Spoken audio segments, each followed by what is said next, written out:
Hello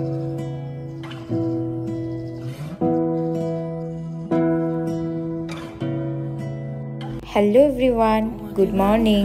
আজকের ব্লগটা হচ্ছে সানডে ব্লগ। এরপর থেকে সানডে ব্লগ নাও আসতে পারে, কারণ শিডিউল চেঞ্জ হওয়ার কারণে এরপর থেকে সানডেতে আমি ছুটি নাও পেতে পারি। আজকে সানডেতে আমি বাড়িতে কি করলাম সেগুলোই তোমাদের সাথে শেয়ার করব।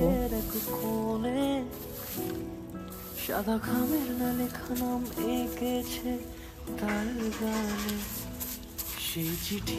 তোমরা প্রায় অনেকেই জেনে গেছো আমার মায়ের ফুল গাছ কতটা পছন্দের, আর তাই মা বাড়িতে একটা ছোটখাটো নার্সারি বানিয়ে নিয়েছে। আজ সেই নার্সারির পরিচর্যাই হবে আর কি।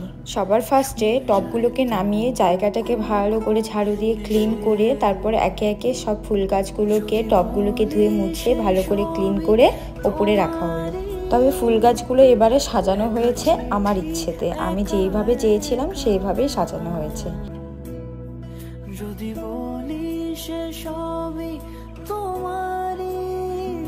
আর এখানে আস্তে আস্তে টবগুলো সাজিয়ে নেওয়ার পর আমাদের বাগান সাজানো কমপ্লিট।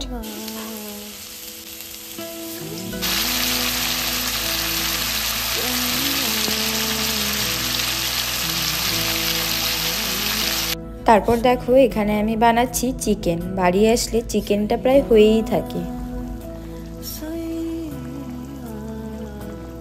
চিকেন প্রায় হয়ে এলো, তাই এইদিকে আমি করলা রেডি করছিলাম ভাজার জন্য।